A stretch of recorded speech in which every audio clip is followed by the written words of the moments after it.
안녕하세요. 저는 30대 중반의 돌싱녀입니다. 결혼을 일찍 해서 이제 10살 된 딸아이를 혼자 키우고 있어요. 이렇게 얘기하면 주변 사람들이 저를 안쓰럽게 보기도 하죠. 하지만 저는 지금 정서적으로도 경제적으로도 너무 만족스러운 삶을 살고 있어서 주변에서 저를 어떻게 보든 아랑곳하지 않게 되었어요. 물론 처음에는 불쑥불쑥 화도 나고 내 신세가 너무 처량하다는 생각도 들어서 우울감에 빠질 때도 많았답니다. 이혼하기까지의 일들을 생각하면 너무 충격적인 일들의 연속이었거든요. 그런데 모든 상황이 정리되고 보니 비로소 내 삶을 찾은 듯해 도리어 이혼하길 잘했다는 생각이 들더라고요. 도대체 무슨 일들이 있었길래 이혼하길 잘했다는 생각까지 드는 건지 궁금하시죠? 이제부터 제 얘기를 풀어보겠습니다. 전 남편을 처음 만난 얘기부터 하자면 대학교 시절 신입생 때로 거슬러 가야 할 것 같아요. 고등학교 3년 내내 학교, 학원, 집만 뺑뺑이 돌면서 공부에만 찌들어 살다가 자유분방한 대학생이 되어 모든 게 새롭고 기대에 부풀던 때였습니다. 고등학교 때와는 비교도 안 되는 자유로움에 취해 매일매일이 날아갈 것처럼 좋았는데 그중 가장 기대가 되었던 것은 단연 동아리였답니다. 동아리 활동은 대학 생활의 꽃이라고 하잖아요. 정말 많은 설렘과 기대를 가지고 있어서 여기저기 동아리 홍보하는 곳을 기웃거렸는데 그중 등산 동아리인 산악회가 눈에 들어오더라고요. 저는 본래 에너지가 넘치고 움직임이 많은 활동들을 좋아하는 편이어서 이왕이면 정적인 분위기보다 동적인 분위기의 동아리를 선택하고 싶었거든요. 그런데 산악회라니. 어렸을 때 잠깐 경험해봤던 클라이밍 생각도 나서 망설임 없이 바로 가입했답니다. 산악회에 가입하고 보니 여자 학우들의 비중이 현저히 낮은 데다 여자 신입생 등록은 저뿐인 게 아니겠어요? 저야 뭐 성격 자체도 활동적인 데다 중성적인 이미지도 강해서 남자 선배들이 전혀 어려워하지 않았고 선배들도 여자 신입생이 한 명이라 이런저런 것들을 많이 챙겨주고 도와주시더라고요. 그렇게 시작된 동아리 활동은 정말 대학 생활의 꽃이 맞더라고요. 산악회는 모임도 활동도 많은 동아리였어요. 시기별로 등산 일정이 정해졌고 준비를 핑계 삼아 매일같이 동아리방에 모여서 놀다가 술자리로 이어지는 날이 다반사였답니다. 그렇게 매일같이 마주치다 보니 선배들과 격이 없이 편하게 웃고 얘기할 수 있는 정도로 가까워졌어요. 그중에 집이 같은 방향이라는 이유로 술자리가 파하면 매일같이 저를 바래다 주는 선배가 있었는데요. 이름은 정민우였고 군대 다녀오고 2학년으로 복학한 선배였어요. 처음에는 방향이 같다는 이유로만 바래다 주나 보다 생각했는데 모임이 아닌 날도 저를 바래다 준다고 기다리는 모습을 몇 번 보고 나니 나를 좋아하는 건가 생각했죠. 역시나 어느 날 집에 바래다 주면서 사귀자고 고백을 하더라고요. 저도 민우 선배가 좋아지고 있을 때여서 우리는 자연스럽게 연인 사이로 발전했답니다. 그렇게 대학 생활 내내 민우 선배와 매일같이 얼굴을 보면서 연인 사이로 지냈어요. 어느 연인들처럼 중간중간 싸우면서 헤어지는 시기도 있었지만 곧 허전함을 견디지 못해 다시 만나기를 반복했었네요. 성격적인 부분들은 꽤 잘 맞았던 것 같은데 관심사는 달랐어요. 민우 선배는 성적이나 스펙보다는 남자는 인맥이라며 대외적인 만남이나 모임 등을 신경 쓰는 편이었어요. 반면에 저는 일하는 여성을 동경하며 커리어 우먼으로서의 꿈을 갖고 있었어요. 그래서 학교 생활 내내 학업 성적과 스펙 쌓기를 중요하게 생각했었답니다. 어느덧 3년이 지나고 선배가 먼저 졸업하면서 바로 취업을 했어요. 작은 회사라고 싫어하는 사람도 있었지만 일이 힘들지 않아서 잘 다니더라고요. 다음 해에는 저도 졸업하면서 바로 취업을 했는데 성적도 좋았고 그동안 쌓아온 스펙이 있어서 누구나 알만한 이름 있는 중견기업에 무난히 취직할 수 있었답니다. 회사 최종 면접 합격 문자를 받고 너무 기뻐서 선배에게 가장 먼저 연락했는데 선배는 떨떠름한 표정으로 너는 취업도 유난스럽게 한다 그러는 거예요.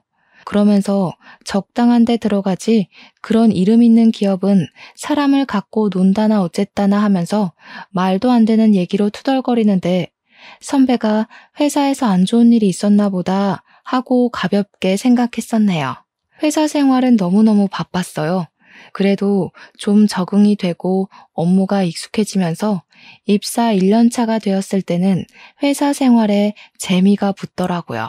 물론 민우 선배와도 만남을 유지하고 있었습니다. 학교 다닐 때만큼은 아니지만 오랜 기간 만나면서 서로에게 너무 익숙해져 있었던 탓에 헤어질 생각도 못하고 그냥 편하게 만났던 것 같아요. 그런데 어느 날부터인가 이상하다 싶을 정도로 피곤하고 졸음이 쏟아지더니 속이 안 좋아서 식사를 거르게 되는 날이 점점 잦아졌어요. 그리고 본래 월경 주기가 일정하지 않아서 혹시나 했는데 임신 테스트기를 해보니 역시나 임신이었답니다. 이대로 아이를 낳게 되면 출산 휴관이 육아 휴관이 써야 할 테고 그러면 몇 년씩 경력이 단절될 생각을 하니 눈앞이 깜깜해지더라고요. 잠시 망설임도 있었지만 바로 민우 선배를 만나서 임신 사실을 알리고 낳고 싶지 않다고 말했습니다. 그런데 선배는 임신이라는 말을 듣자마자 당장 결혼하자고 하더라고요. 너 너무 이기적이라 생각 안 해? 같이 가진 아기를 겨우 네 커리어 때문에 낳지 않겠다는 게 이기적이지 않아? 겨우 회사라니? 내가 회사 일을 얼마나 좋아하는지 알면서 회사 적응한 지도 얼마 안 됐단 말이야. 이대로 결혼해서 아이까지 낳으면 지금까지 내가 일한 건 다 소용이 없게 되잖아. 그리고 돈은? 선배 혼자 번 돈으로 새 식구 생활비가 될 것 같아? 넌 날 뭐로 보는 거야? 내가 어떻게든 돈 많이 벌어오면 되잖아. 넌 애기 낳고 키우다가 천천히 다시 일하면 되지. 그때가 제 나이 25살이었어요. 25살에 결혼해서 잘 다니던 회사 그만두고 아이 엄마가 된다고 생각하니 정말 싫었지만 선배가 이렇게까지 얘기하니까 마음이 많이 흔들리더라고요.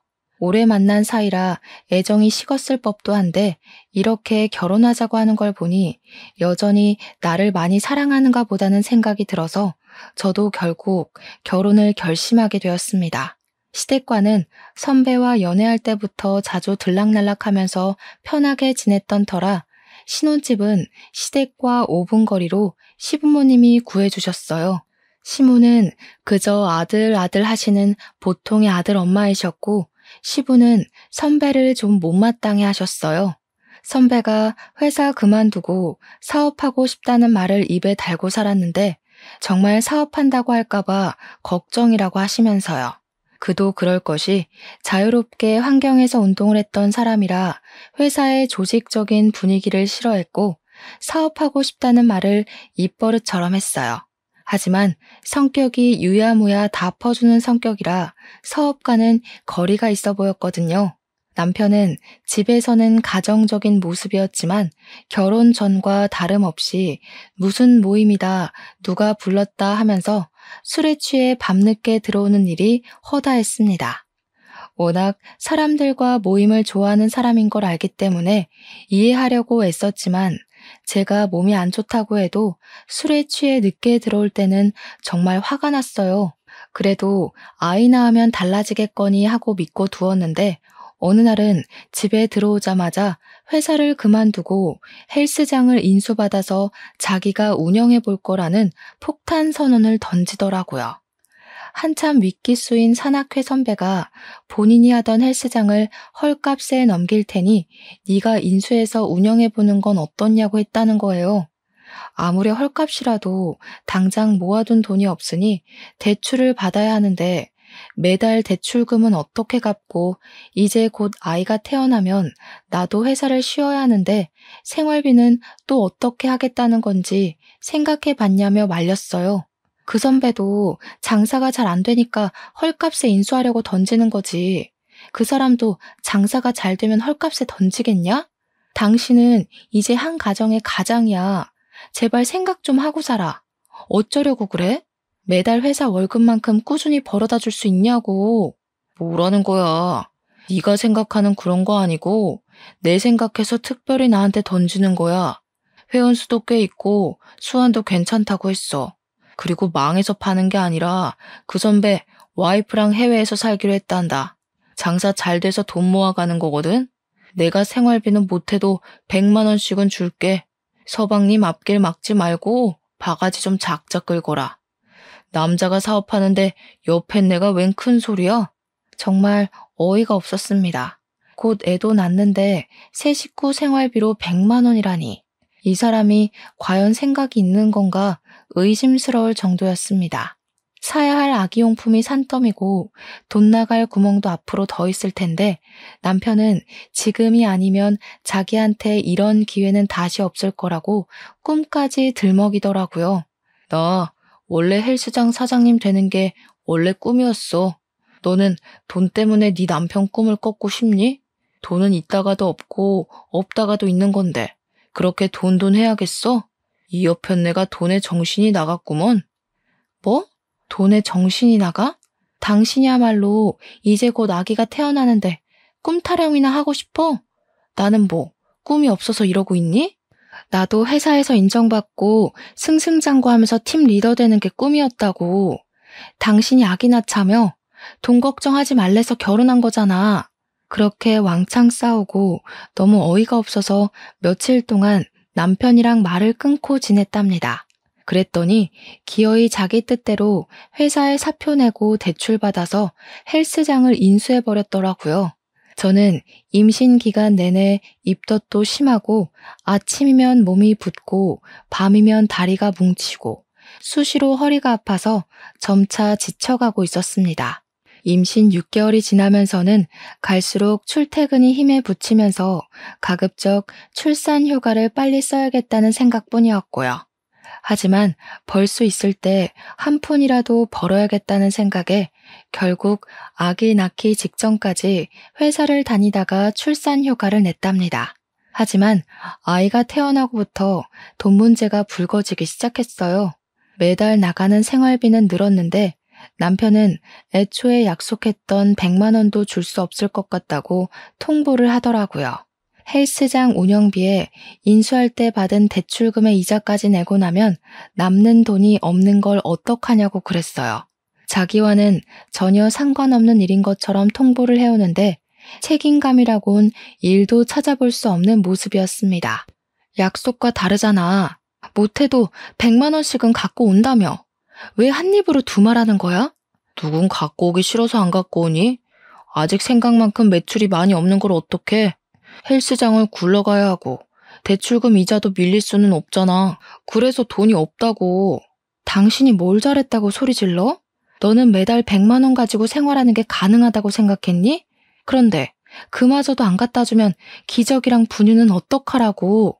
애를 굶기라는 거야? 무슨 그렇게 무책임한 태도가 다 있어. 우리 엄마한테 사달라고 하면 되지. 바로 옆에 엄마네가 있는데 무슨 걱정이야? 마치 남의 집 일을 얘기하는 것처럼 나몰라라 하는데 저는 정말 너무 어이가 없었습니다. 이미 시부모님들은 남편 보험금과 저와 제 아이의 보험금까지 대신 내주고 계셨어요. 보험금뿐만 아니라 아기 낳고 몸보신 해야 한다며 비싸게 한약도 지어주시고 돈을 아껴야 된다는 생각에 산후조리를 집에서 하려는 걸 아시곤 출산 비용과 조련 비용도 모두 내주셨어요. 사실 시부, 시모 두 분 다 공무원이셔서 저희보다는 경제적으로 넉넉하시긴 했어요. 하지만 본인들과 우리 세 식구 보험료와 퇴직하면 실버타운 들어간다고 따로 모으는 노후 자금도 있어서 매달 꽤 많은 지출이 있을 거라는 건 바보가 아닌 이상 모를 수가 없었어요. 그런데 아이 기저귀와 분유값까지 도움을 받아야 한다니 덜컥 아이를 가져서 결혼해놓곤 매번 시부모님 도움을 받는 것에 자존심도 상하고 불편한 마음이 들더라고요. 하지만 다른 방도가 없어서 결국 시댁에 이런저런 사정을 얘기하게 되었습니다. 시부모님은 본인들이 아들을 잘못 키워서 착한 며느리가 고생한다고 미안해하시면서 본인들이 생활비 100만 원을 대신 주겠다고 하시더라고요. 남편은 생활비로 겨우 50만 원을 가져올까 말까인데 시부모님이 100만 원씩 주신다고 하니까 남편한테는 실망스러운 마음뿐이었습니다. 이런 남편을 믿고 애까지 낳았다니 앞날이 캄캄한 게 너무 우울하기만 했답니다. 그나마 다행이었던 것은 그동안 남편이 각종 모임을 빠지지 않고 다닌 덕에 인맥이 꽤 넓다는 거였어요. 그 인맥 덕분에 지인들 소개로 등록하러 오는 회원들도 늘어나고 지인들이 전단지를 만들어 와서 인근 아파트 단지에 돌리면서 홍보도 해주더라고요. 처음 6개월 동안은 정말 손가락만 빨다가 그렇게 지인들이 적극적으로 나서준 덕에 한 1년쯤 지나고부터는 제법 수월하게 운영이 되는 것 같았어요. 그러면서 매출은 늘어났지만 생활비에 여유가 생기지는 않았어요. 트레이너 월급과 대출금과 이자, 운영비로 나가는 돈은 줄기는커녕 더 늘어났거든요. 여전히 생활비로 가지고 오는 돈은 회사 다닐 때 벌던 월급의 반도 안 되는 금액이었어요. 가끔 150만 원씩 가지고 올 때도 있긴 했지만 아기 돌잔치까지 치르고 나니 결국 남는 돈이 없더라고요. 다행히 제 육아휴직이 끝나서 아이는 어린이집 1세 반으로 등록하고 드디어 저는 회사에 복직하게 되었습니다. 그렇게 달마다 제가 버는 월급 300만 원이 들어오면서부터 비로소 경제적으로 여유가 생기기 시작하더라고요. 시부모님께도 100만 원씩 주시던 거 그만 주셔도 된다고 말씀드릴 수 있었고 남편과 돈 문제로 다투는 것도 예전에 비해 많이 줄어들게 되었어요. 그런데 제가 회사에 복직하고 나서부터 정말 생각지도 못한 새로운 다툼거리가 생겼습니다. 애 키우는 동안은 화장도 잘 안 하고 집에서 입기 편한 옷만 입다 보니 외모에 신경 쓸 틈이 없었는데 회사에 복직하고부터는 결혼하기 전처럼 화장도 하고 복장도 갖춰 입으면서 외모를 가꾸게 되었어요. 그렇다 해도 품위 유지 정도였지 과하게 꾸미거나 했던 것은 아니었는데 남편이 슬슬 꼬투리를 잡기 시작하더라고요. 택배 보니깐 또 네 옷이더라? 무슨 옷을 자꾸 사냐? 받쳐 입을 흰 셔츠가 마땅한 게 없어서 비싼 거 산 것도 아닌데 뭘 그래. 그냥 아무 티나 입고 다니면 되지. 꼭 흰 셔츠가 있어야 돼? 왜? 회사에 누구 잘 보일 사람이라도 있나 보지? 애엄마면 애엄마답게 입고 다니라고. 바람난 여자처럼 하지 말고. 이렇게 말도 안 되는 억지를 부리는 남편이 어이없었지만 애 키울 때 핀잔 듣는 것과는 다르게 기분이 막 나쁘진 않아서 그냥 그러려니 넘어갔어요. 그런데 문제가 그런 다툼 몇 번으로 끝나지 않더라고요. 제가 다니는 회사는 회식이 잦은 편이었습니다. 그룹별, 팀별, 동아리별, 동기별, 직급별 등 회식 공지가 자주 올라왔어요. 모든 회식에 꼭 참석해야 하는 것은 아니었지만 저는 가급적이면 직급 높은 상사들이 참석하는 회식이나 친한 동기들끼리 갖는 회식은 꼭 참석하려고 했어요. 진급에 대한 희망을 갖고 있었기 때문에 직급이 높은 상사들한테 일 잘하고 적극적인 직원으로 인정받고 싶었거든요. 제가 회사를 다닌다고 했을 때부터 아이는 시부모님들이 봐주시기로 했기 때문에 그 부분도 걱정이 없었고요. 문제는 남편이었습니다. 제가 회식이 있다고 하면 헬스장에서 일을 하고 있다가도 30분 단위로 전화를 하면서 아직도 술 마시냐고 타박이었습니다. 오늘 또 회식이야? 너 회식 때문에 회사 가냐? 무슨 여자가 허구한 날 회식이라고 술만 마시고 다녀? 무슨 소리야. 돈 벌러 회사 다니는 사람한테 그 월급으로 우리 생활비 쓰는 거 몰라서 그래? 남편은 헬스장 하는데 넌 그 잘난 회사 다니면서 돈 번다고 지금 생색내는 거야? 번지르르한 남자들이랑 같이 일하니까 남편이 우스운가 봐? 거기 남자들 대기업 다닌다고 겉으론 점잖은 척 똑똑한 척이지 속은 다 쓰레기고 늑대야. 여자들 옆에 앉혀놓고 술 마시려고 회식 그런 거나 하는 거라고. 그런 자리에 꼭 끼고 싶냐? 당장 들어와. 다른 사람들이 다 당신 같은 줄 아나 보지? 당신이 헬스장에 운동하러 오는 여자들 보면서 늑대 같은 생각만 하니까 다른 사람도 다 그렇게 본다고 믿는 거잖아, 지금. 에이씨, 지금 말 다 했어? 그냥 네가 회식을 안 가면 되잖아. 자꾸 그런 식으로 회식을 술 마시고 늦게 오는 자리로만 몰아가고 화를 내니까 나중에는 저도 오기가 생기더라고요. 본인은 결혼 전과 똑같이 모든 모임 다 참석하고 술 마시고 늦게 오는 날이 수두룩하면서 저는 끼케야 회사 회식이나 대학교 선후배 모임 정도만 나갔었거든요. 더욱이 술 취해서 들어온 적도 없었고요. 특히 대학교 선후배 모임은 남편과 같이 참석할 때도 있었는데 한 번은 집에 와서 갑자기 막 화를 내더라고요. 너 아주 실실 웃더라. 다른 남자들이랑 술 마시니까 그렇게 좋디? 너 여기저기 해프게 웃는 게 꼭 술집 여자 같았어. 뭐? 지금 그게 와이프한테 할 소리야? 오랜만에 만나 반가워서 기분 좋게 얘기한 걸 가지고 그렇게 말하는 게 이상한 거 아니야? 당신 진짜 사고 회로에 문제 있는 것 같아. 당신 말대로 거기 선배 후배들이 나를 술집 여자로 봤다는 거니? 당연하지. 회사 다니면서 돈 번다고 유세나 떨고 집에 있는 남편은 개무시하고 다른 남자들이랑 술 마시면 그저 좋아서 해프게 웃는데 그럼 그게 술집 여자지 뭐냐? 남편은 이미 혀가 꼬인 상태였어요. 그렇게 막 화를 내면서 술주정을 하더니 그대로 고꾸라져 버리더라고요. 그 다음날 어제 나한테 그렇게 얘기한 거 기억나냐고 물어봤더니 자기가 설마 그렇게 얘기했겠냐며 기억이 안 난다고 우기는 거예요. 그때 속으로 생각했답니다. 다음부터는 이런 일이 생기면 녹음을 해야겠다고요. 그리고 더 큰 일은 이후에 있었습니다. 그날은 부장급들이 다 참석하는 데다 곧 조직도 개편이 있을 예정이라 회사 분위기도 살필 겸해서 참석한 회식이었어요. 회식을 시작한 지 대략 1시간도 안 되었는데 남편 전화가 오더라고요. 안 받으면 받을 때까지 전화를 하고 전화를 받으면 왜 늦게 받냐고 화를 낼 걸 알고 있었기에 급히 화장실로 가서 전화를 받았어요. 남편은 급한 목소리로 애가 아파서 병원 가는 길이니까 집에 아무도 없어도 놀라지 말라고 하더니 제 대답을 듣기도 전에 그냥 끊어버리더라고요. 놀란 마음에 양해를 구하고 부랴부랴 나와서 택시를 잡는데 제 앞으로 남편 차가 와서 멈추는 게 아니겠어요? 게다가 남편은 싱글벙글 웃고 있더라고요. 어서 타. 우리 드라이브 하자. 오늘 헬스장은 후배가 봐준 데서 오랜만에 당신이랑 놀려고 시간 뺐어. 애는? 병원 간다며. 아까 전화란 얘기는 뭔데? 그리고 당신 내가 여기서 회식하는 건 어떻게 알았던 거야? 그거야. 당신이 회식 핑계대고 바람이라도 났을지 누가 알아?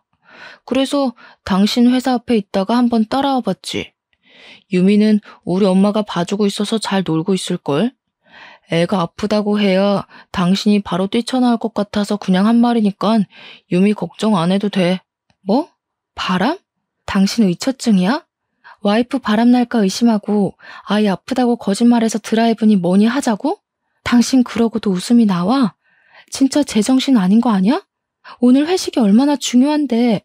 뭘 그렇게까지 화를 내. 애 괜찮으면 됐지. 그렇다고 네가 나한테 거짓말해서 걸릴 일이 있었던 것도 아니고 너는 기껏 여기까지 온 남편한테 그렇게 화를 내야 해? 그래, 알았다 알았어. 내가 미안해. 이제 다시는 의심 안 하고 무조건 믿을게. 화 풀어, 응? 그렇게 다시는 의심하지 않기로 약속을 받아내고 일단락 짓기는 했어요. 이후에도 남편은 대놓고 의심은 못하면서도 제가 조금만 늦는다고 하면 계속 확인 전화를 해대며 의심의 눈초리를 풀지 않았어요.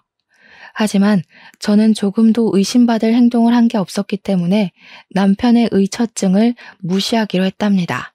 제가 회사에 다니면서 매달 들어오는 일정 금액의 월급이 생기고 어느덧 남편 헬스장도 자리를 잡으면서 저와 남편은 더는 경제적인 부분을 크게 걱정하지 않게 되었습니다. 어느 날은 남편이 이제 자기도 취미 생활을 했으면 좋겠다고 골프를 시작하겠다고 하더라고요. 그동안 저는 남편이 헬스장을 운영하는데도 불구하고 회사 다니랴 집안일 하랴 아이 보랴 좀채 운동할 시간을 낼 수 없어서 헬스장 근처에도 못 가고 있는데 남편이 취미생활로 골프를 시작하겠다니 기가 막히더라고요. 당신 취미가 운동이라며 매일 헬스장에서 운동하는데 또 무슨 골프를 친다는 거야? 그게 무슨 취미로 하는 거냐? 헬스장에서 운동하는 건 일 때문에 하는 거지. 그리고 나도 이제 좀 다른 운동이 하고 싶어. 나도 운동하고 싶은데 육아랑 집안일 때문에 시간이 없어서 엄두도 못 내고 있다고. 그런데 당신은 그 좋아하는 운동을 매일 하면서 이젠 골프까지 치러 다닌다고? 당신 나한테 헬스장 와서 운동하라고 한 번이라도 얘기한 적 있어? 너 운동하는 거 싫어하지 않았어? 그리고 집에 있으면 매일 쉬고 싶어 했잖아. 다 너 생각해서 운동하라고 얘기 안 한 건데 그걸 모르냐? 나도 산악회였어. 운동하고 움직이는 거 좋아하는데 매일 회사 일에 집안일이 힘들어서 그런 거잖아. 그런데 집안일 도와줄 생각은커녕 골프 치러 다닐 생각을 하니? 다닐 거면 나도 같이 다녀. 같이 다니면 유미는? 너는 주말에도 시댁에 애 맡기고 놀러 다닐 생각하고 있는 거야? 나야 좋게 말해서 취미니 단골 회원들이 봤다 하면 골프 얘기를 하길래 회원들 관리 차원에서 배우는 거라고. 그렇잖아도 온갖 모임이니 약속이니 바깥 일정이 많던 사람이었는데 이제는 골프를 핑계로 쉬는 날도 없이 매일 나가더니 언제부터는 주말마다 1박 2일로 골프 여행을 간다는 거예요.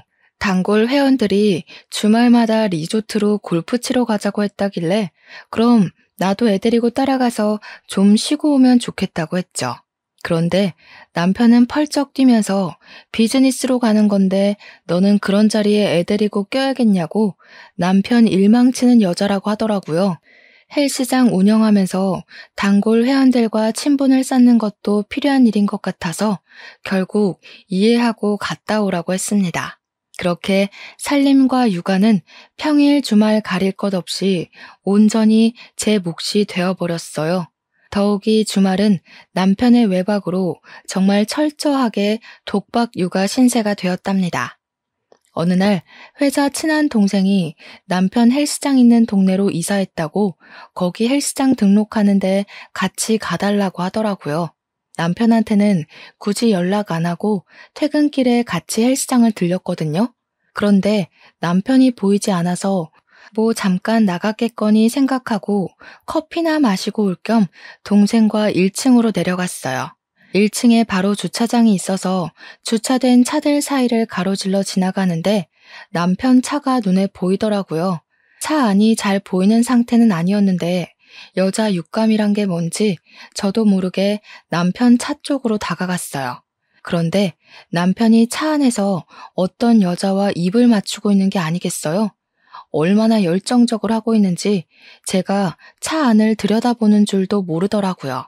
너무 놀라서 다른 차 사이로 몸을 숨겼는데 마침 어린 여자애와 남편이 차에서 내리더라고요. 어린 여자애는 헬스장 직원 복장을 하고 있었는데 보아하니 카운터 알바인 것 같았어요. 우습게도 주변 시선을 의식해서인지 둘은 가볍게 눈빛을 주고받고는 각자 떨어져서 건물 안으로 사라지더라고요. 옆에 있던 친한 동생도 내가 당황하는 걸 보더니 바로 눈치채고 배고픈데 밥이나 먹자고 해서 그날은 헬스장에 다시 올라가지 않았어요. 분명 저 어린 아르바이트생과 바람이 났는데 증거도 없이 무작정 실토하라고 할 수는 없어서 요리조리 고민하고 알아보다가 소형 녹음기를 설치하기로 했습니다. 조수석 쪽에 눈치채지 못하도록 소형 녹음기를 두었다가 3일 뒤쯤 들어보았는데 역시나 그 어린 아르바이트생과 오빠 자기야 하면서 얘기하는데 누가 들어도 연인들의 대화가 들렸어요. 앳돼 보여서 어린 줄만 알았는데 대화를 들어보니 그 여자애도 남편이 있더라고요. 유부남 유부녀끼리 그것도 나이 차이가 10살은 넘게 나면서 오빠 자기야 하는 걸 들으니 피가 거꾸로 솟는다는 게 이런 거구나 싶더라고요. 남편과 상간녀는 이번 주말에는 어디 펜션 예약했는데 거기 뷰가 어땠고 음식은 어땠고 하면서 떠드는데 말을 종합해보니 그동안 단골 회원들과 골프 여행을 갔던 게 아니라 이 어린 알바년과 밀월 여행을 갔던 거였어요. 저는 그것도 모르고 집안일에 육아까지 혼자 다 하고 주말 돼서 독박 육아했던 걸 생각하니 배신감에 눈물이 쏟아지더라고요. 단판을 지을 생각으로 헬스장 근처로 가서 남편을 불러내고 바람 피우는 거 알고 있다고 얘기를 했습니다. 처음에는 펄쩍 뛰면서 나보고는 의처증이라고 뭐라 하더니 너는 의부증이냐고 오리발을 내밀더라고요. 주말마다 딴짓하니깐 좋냐? 나 당신 거짓말하는 거 다 알고 온 거야. 오리발 적당히 내밀지. 갑자기 딴짓이라니. 단골 회원들이랑 골프 치러 가는 거 허락해놓고서는 갑자기 사람을 거짓말쟁이로 모는 건 뭐냐? 안 그래도 지금 바빠 죽겠는데 시답지 않은 얘기하려고 불러내기나 하고. 나 헬스장 들어가 봐야 돼. 내 말 아직 안 끝났어. 들어가긴 어딜 들어가? 왜? 그 알바년이 지금 이 순간에도 보고 싶든? 아이고 참 유별난 사랑이다. 너 바람난 거 다 알고 있다고 말하러 온 거야. 그렇게 어린애랑 바람나서 주말마다 외박이나 하고. 정말 나한테 너무한 거 아니야? 야, 너 의부증이냐? 내가 걔랑 무슨 바람을 피운다고 그래. 헬스장 말아먹을 일 있어? 내가 직원이랑 바람나게. 너나 말 조심해. 실토할 기미 없이 자꾸 오리발을 내밀길래 녹음기를 틀어서 그간 둘이 했던 대화를 들려줬어요. 오빠, 저번 주말에 갔던 곳 침대가 너무 편했는데 이번에도 그런 곳으로 잘 고른 거 맞죠? 나 침대 불편하면 못 자니까 펜션 리뷰랑 이런 것도 잘 체크해야 돼. 알죠? 역시 오빠밖에 없어. 너 침대 불편하면 못 자는 거 알고 내가 항상 스위트룸 뺨치는 곳으로 예약하잖아. 이번에도 마음에 들 거야. 너랑 마실 와인도 완전 고급진 걸로 준비했으니까 기대하라고. 가만 듣고 있던 남편 얼굴이 사색이 되더니 갑자기 녹음기를 집어서 냅다 던지더라고요. 그러면서 도리어 적반하장식으로 저한테 막 화를 내는 거예요. 너 이게 뭐야? 남편 뒤낚이려고 이런 거 몰래 넣어둔 거지? 이 정신 나간 년. 야, 네가 지금 구린 게 있으니까 오히려 날 의심했나 봐. 이제 보니 너 아주 무서운 여자였구나. 둘이 같이 있는 걸 이미 봤는데 증거도 없이 실토하라고 할 수는 없잖아. 당신이야말로 자기가 이러고 다녀서 그동안 나 의심했던 건가 봐? 뭐라고? 그게 그거랑 같아? 남자가 여자 의심할 수도 있고 어쩌다 한번 바람필 수도 있고 그런 거지. 어쩌다 한 번인지 지금까지 여자 갈아치워가면서 바람 피웠는지 내가 어떻게 아니? 어디서 적반하장이야? 여보, 나 걔랑 바람 피우는 그런 관계 아니야. 걔가 어린 나이에 너무 일찍 결혼하고 남편은 뭔 공부를 한다나 그래서 걔가 그렇게 알바 뛰면서 뒷바라지 한다길래 기특해 보였어. 그렇게 고생하는 게 안 돼 보이고 하니까 한두 번 밥 사주고 그랬던 거지. 진짜로 걔랑 그렇게 그런 사이 아니야.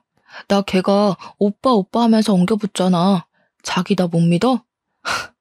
그 말을 나보고 믿으라고? 그래서 그게 그렇게 좋았냐?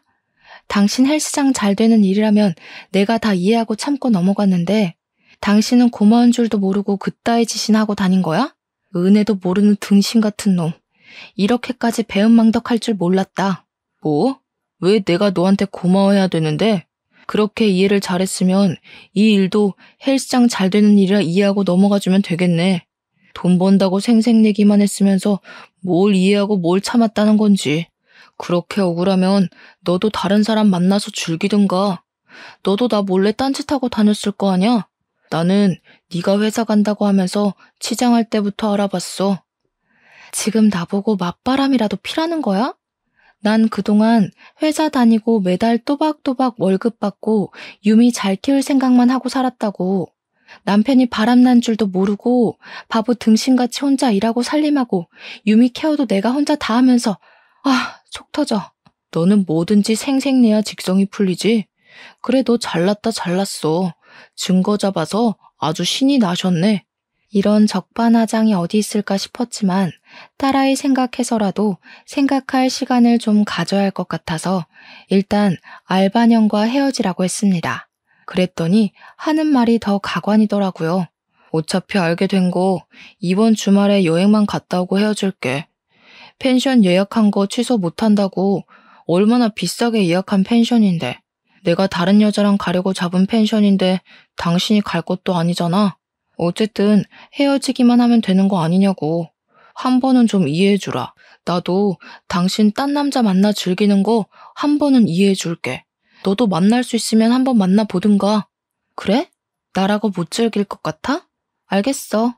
나도 다른 사람 만나서 앞으로 즐기면서 살 거니까 신경 쓰지 마. 말은 그렇게 했지만 누굴 만나서 즐기고 싶다는 마음은 전혀 들지 않았어요. 더욱 기가 막혔던 것은 화나서 그냥 한 말인 줄 알았는데 주말에 정말 그 알바년이랑 여행을 갔다는 거예요. 더는 참을 수가 없었습니다. 그래서 그 다음날 상간녀가 퇴근하는 시간에 맞춰 헬스장 앞에 숨어 있다가 상간녀를 따라가 집을 알아두었어요. 그리고 다음날에 다시 상간녀 집 앞으로 갔어요. 잠시 앞에 있었던 그 집에서 어느 남자가 책이 많이 든 것처럼 무거워 보이는 가방을 메고 나오더라고요. 머리는 자연스레 헝클어져 있고 무릎이 튀어나온 운동복을 입은 채 터벅터벅 걷는 모양새가 영락없는 고시생 같아 보였습니다. 집 앞에서 바로 아는 체를 할 수가 없어서 좀 따라가다가 버스 정류장에서 말을 붙여보았어요. 당신 아내가 일하는 헬스장 사장 아내 되는 사람인데 내 남편과 당신 아내가 바람 피운다고.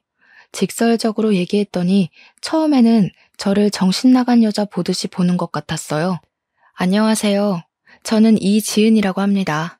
당신 아내가 일하고 있는 헬스장의 사장 와이프 되는 사람입니다. 아, 제 아내가 어디 카운터 알바 일을 한다고는 했는데 헬스장인지는 잘 모르겠네요. 그런데 저한테 무슨 볼일이시죠? 단도직입적으로 말씀드릴게요. 제 남편과 당신 아내가 바람이 났어요. 녹음 파일부터 들어보시는 건 어떠세요? 상간녀의 남편은 당황하는 기색을 보이더니 카페로 자리를 옮겨 이야기하자고 했습니다. 그리고 자리에 앉자마자 녹음본을 들려줬어요. 상간녀의 남편의 얼굴빛이 점점 안 좋아지더라고요.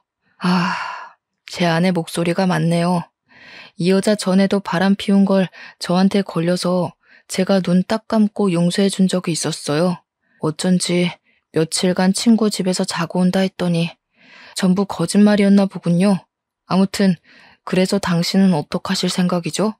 저는 이미 남편한테 너무 실망을 해서 이혼 생각 중이에요. 그런데 생각하면 할수록 너무 억울하고 화가 나서요. 그런데 당신도 당신 아내한테 실망이 이만저만이 아니실 것 같은데 굉장히 평안해 보이세요. 사실 이런 일이 또 일어날까 싶어서 예전부터 생각해 두었던 계획이 있었습니다. 맞바람을 피는 거죠. 제 아내도 저와 똑같은 기분을 느끼게 하고 싶었거든요. 우리 둘이 만나는 모습을 보이면 둘이 불같이 화내지 않을까요? 너무 좋은 생각이에요. 저도 제 남편에게 똑같은 기분을 느껴보라고 하고 싶었거든요. 혹시라도 나중에 이혼할 때 역으로 당할 수도 있겠다는 생각에 상간녀 남편과 차분히 계획을 세우고 CCTV로 증명이 되는 호텔을 찾아 미리 예약하고 그날 밤에 다시 만났습니다. 그리고 침대에서 둘이 다정이 있는 듯한 사진을 찍어서 각자 배우자한테 보냈더니 사진을 보내고 몇 분 안 돼서 남편한테 전화가 오더라고요. 너 이게 뭐야? 정신 나갔어? 야, 너 지금 어떤 새끼랑 있는 거야? 네가 아주 술집 여자처럼 되고 싶어서 발악을 하는구나. 네가 나도 다른 사람 만나서 즐기고 살라며. 당신이 바람 피우는 건 괜찮고 내가 그러면 술집 여자냐? 여자랑 남자가 같아? 같냐고. 그것도 애 엄마가 남편 보란 듯이 다른 남자랑 그렇게 뒹굴 생각을 해? 남편이 불그락 푸르락 화를 내는 걸 보니 그렇게 통쾌할 수가 없더라고요. 상간녀 남편도 옆에서 상간녀와 통화를 하는데 굉장히 매몰차고 냉소적으로 나도 바람 피울 수 있지만 당신 존중하고 사랑해서 안았던 건데 지금 기분이 어떠냐고 묻더라고요. 그렇게 서로의 배우자와 통화를 마치고 각자 헤어져서는 저는 다른 호텔로 가서 하룻밤을 보내고 다음날 아침에 집으로 들어갔어요. 그런데 남편이 저를 보자마자 더러운 여자라고 소리치면서 냅다 뺨을 갈기더라고요. 그래서 저도 보란듯이 남편 뺨을 한 대 갈겼는데 그때부터 남편은 미치광이가 되어서 저를 사정없이 패기 시작하는 거예요. 평소 운동이 취미인 근육질 남자가 인정사정 없이 주먹질을 날리는데 도저히 피할 도리 없이 속수무책으로 맞기만 했어요. 그러다 남편이 숨이 찼는지 잠깐 헐떡거리면서 멈추길래 없는 정신을 부여잡고 정신 나간 여자처럼 도망쳐 나왔습니다. 근처에 갈 곳이라곤 시댁뿐이라 시댁으로 도망쳤는데 시부 시모가 제 모습을 보시더니 아연실색하셨어요. 저는 남편이 개 패듯이 때렸다고 겨우 말하고는 그대로 정신을 잃었답니다. 결국 구급차를 부르고 난리가 아니었다고 했어요. 정신을 차려보니 치료가 끝난 상태로 병원 침대에 누워있더라고요. 그 상황이 너무 기가 막혀서 눈물조차도 나오지 않았습니다. 그 일을 계기로 시부모님이 모든 사실을 알게 되셨어요. 제가 폭행당한 모습을 보신 시부모님은 차마 이혼을 말리지도 못하고 그저 우리가 아들을 잘못 키워서 미안하다고만 하셨어요. 회사에는 2주가량의 병가를 냈고 친정 부모님께는 폭행 사실을 빼놓고 남편이 바람피워서 이혼하게 됐다 전화로 말씀드렸는데 친정엄마가 집으로 오겠다는 거예요. 아직 여기저기 멍투성이에 상처도 다 아물지 않았는데 이런 모습을 보고 기겁하실 엄마를 생각하니 그제야 눈물이 나오더라고요. 오신다는 걸 굳고 말리고 바로 일사천리로 이혼 절차를 진행했습니다. 모든 유책 사유가 남편한테 있었기 때문에 위자료의 양육권과 양육비까지 넉넉하게 받아서 이혼 서류에 도장을 찍을 수 있었어요. 그렇게 이혼 절차가 마무리되었지만 그날 폭력당한 기억이 쉽게 잊히지는 않았습니다. 억울하고 분한 마음에 불면증도 생기고 모든 생활이 엉망이 되면서 이대로는 안 되겠다 싶은 생각이 들더라고요. 그래서 두어 달 뒤 사람들이 가장 많이 운동하는 피크타임의 헬스장을 찾아갔습니다. 전 남편이 운동하는 사람들을 봐주다가 저를 보고는 눈이 휘둥그레져서 다가오려고 하더라고요. 저는 곧장 머리를 감싸쥐고 주저앉은 채 벌벌 떨면서 큰 소리로 울기 시작했습니다. 때리지 마세요. 때리지 마세요. 제발 때리지 마세요. 당신이 바람 피워서 그래서 그런 거였다고요. 야, 너 지금 여기서 뭐 하는 거야? 다 끝난 일 가지고 여기서 왜 이러는 건데? 여기 헬스장이라고, 내가 일하는 헬스장. 때리지 마세요. 때리지 마세요. 밤마다 당신이 꿈에 나와서 그날처럼 나를 때리고 짓밟고 있어요. 매일 밤마다 그날의 악몽을 꾼다고요. 제발 때리지 마세요. 제가 이렇게 빌게요. 제발요. 전 남편은 어쩔 줄 몰라 하며 말리기 위해 서둘러 다가오는데 옆에서 운동하다가 이 상황을 그대로 보고 있던 건장한 남자 두어 명이 남편 앞을 막아서더라고요. 그리고 위협적인 자세를 취하며 저를 때리지 못하게 막아주었습니다. 아니, 오해예요, 오해. 지금 저 여자가 쇼하는 거라고요. 나 물 먹이려고 쇼하는 거잖아요, 지금. 제발 때리지만 마세요. 제가 하란 대로 다 할게요. 당신이 때리고 나면 숨쉬기가 힘들어요. 이렇게 부탁해요. 다른 운동하던 사람들도 웬 여자가 갑자기 때리지 말라면서 큰 소리로 울고 불고 애원하니까 무슨 일인가 싶어 관심을 보이다가 상황 파악이 되면서부터는 전 남편을 향해 욕을 하더라고요. 그렇게 헬스장 회원들에게 전 남편은 아내에게 폭력을 행사한 파렴치한이 되어버렸어요. 거기다 전에 헬스장 운영했던 선배가 학교 동문회에도 전 남편 얘기를 한 모양이더라고요. 아는 선배와 후배들한테서 괜찮냐고 묻는 안부 연락이 몇 차례 와서 알게 되었네요. 헬스장은 바람 피운 폭력 남편이 사장이라는 소문이 퍼지면서 있던 회원들도 다 떨어져 나가고 결국 빚만 떠안고 문을 닫았다고 들었어요. 학교 선후배 사이에서도 남편은 상종 못할 인간으로 낙인이 찍혀서 그 많던 인맥이 다 끊어져 버렸다고 해요. 이혼 소송이 마무리되고 헬스장을 찾아가 그렇게 한바탕 울고 났더니 억울하고 분한 마음이 조금은 풀리더라고요. 그러다 문득 상간녀 남편도 이혼하고 잘 정리되었는지 궁금해져서 오랜만에 상간녀 남편을 만났어요. 제가 폭력당한 얘기를 듣고는 본인이 그런 제안을 해서 그렇게 되신 것 같다고 죄송하다고 하더라고요. 저는 남편 본색을 알게 되어서 이렇게 이혼도 하고 이제 그런 사람과 얽힐 일 없게 되었으니 오히려 잘 된 것 같다고 얘기했습니다. 상간녀 남편은 여자가 이혼만은 하지 말아달라고 싹싹 비는 통에 아직 이혼 소송 중이라고 하더라고요. 그 사람이 돈으로 꼬셨다고?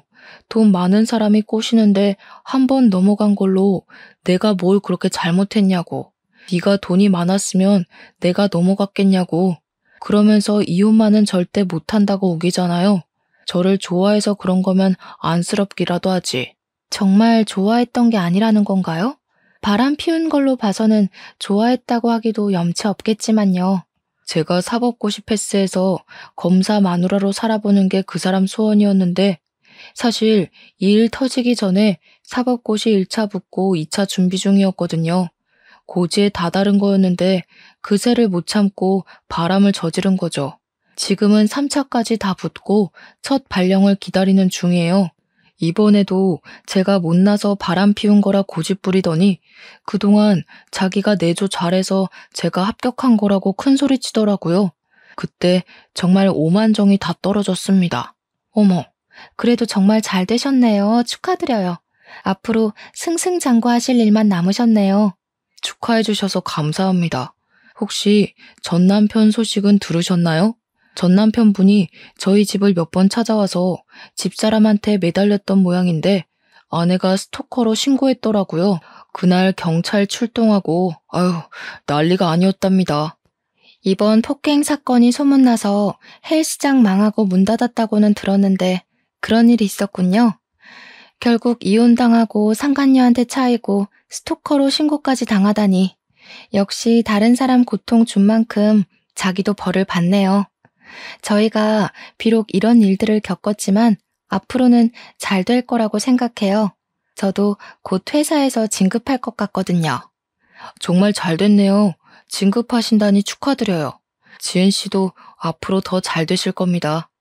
우리는 그렇게 이야기를 나누고 앞으로 더 잘 될 거라고 격려해주면서 헤어졌답니다. 어느 날 전 시모에게서 연락이 왔어요. 딱 한 번만 만나달라고 하시는데 거절할 수가 없겠는 거예요. 그래도 전 시부모님들은 저에게 참 잘해주셨고 이혼할 때도 저한테 많이 미안해 하셨거든요. 너는 아주 얼굴이 확 폈구나. 민우는 요즘 고시원에서 지내는데 너는 혼자 편히 지내서 좋으냐? 그렇게 우리 아들 인생 골로 보내버리니까 좋아? 어쩜 이렇게 매몰찰 수가 있냐? 남자가 한번 바람 피운 걸로 이사다를 만들어놔? 내 아들만 이게 무슨 고생이니? 민우 씨가 고시원에서 지내든 노숙을 하든 이제 저와는 상관없잖아요. 그리고 이런 사다를 만든 건 제가 아니라 민우 씨예요. 네 말 무슨 말인지 안다 알아. 그래도 유미 아빠고 10년을 같이 살았던 사람이잖니? 자기도 반성 많이 했을 거다. 내가 단단히 일러두기도 했고 민우 걔가 내 말을 얼마나 잘 듣는데 이제 다시는 지나가는 여자도 쳐다보지 않겠다더라. 너한테 그런 건 너무 화나서 자기도 모르게 그랬다고. 앞으로 이제는 다시는 안 그런다고 내 각오를 단단히 받아왔으니 이제 좀 마음 풀고 민우 좀 한번 만나봐라. 너랑 이혼하고 완전 페인처럼 살고 있어. 아가. 네? 제가 민우 씨를 왜 만나야 하죠? 설마 민우 씨랑 다시 합치라는 얘기신가요? 제가 어떻게 맞았는지 다 보셨잖아요. 그래놓고 뻔뻔하게 찾아와서 다시 만나라고요? 그리고 제가 왜 아가예요? 저 이혼했어요. 그거야 이제 지나간 일이잖니. 네가 민우와 다시 합친다고 하면 네 시아버지도 마음 풀고 다시 받아줄 거다. 그동안 같이 산 세월이 있는데 그만한 일로 애 이만큼 힘들었으면 됐지. 그리고 네가 싫다고 유미 아빠 없이 키울 거니? 애 엄마가 돼서 자식 생각도 해야지. 유미 생각해서라도 합치는 게 맞는다고 본다 난. 얼른 민우랑 재혼해라. 어머님, 그만한 일이라뇨? 그리고 그런 아빠는 차라리 없는 게 나아요. 다시는 저 찾아올 생각하지도 마세요. 민우 씨나 당신이나 정말 상종을 못할 인간들이었어. 그리고 이제 저한테 당신은 그냥 아줌마예요. 그렇게 자리를 박차고 나오는데 이런 사람인 줄을 모르고 10년을 정주고 살았다는 게 억울하면서도 이제 정말 끝이라는 생각에 홀가분하더라고요. 그 이후로 이혼하길 정말 잘했다는 생각을 늘 하면서 지낸답니다. 지금은 작은 아파트 하나 얻어서 딸아이와 둘이 오붓하게 살고 있어요. 다니는 회사가 복지 혜택이 좋은 곳인데다 능력을 인정받아 승진도 하고 연봉도 오르면서 경제적으로도 여유가 생기다 보니 혼자 아이를 키우는데도 힘든 상황들은 거의 없답니다. 딸아이도 10살이 넘어서부터는 제법 의젓하게 저를 이해하고 도와주려고 해서 마음의 안정을 찾는데도 큰 의지가 되어 주었고요. 요즘은 회사 일을 마치고 집에 들어가서 딸아이와 도란도란 시간을 보내다 보면 이런 게 행복이구나 싶고 비로소 제 자신을 찾은 듯해서 매일매일이 만족스럽답니다. 아무튼 파란만장했던 저의 이혼 스토리 들어주셔서 감사합니다. 행복한 하루 되세요.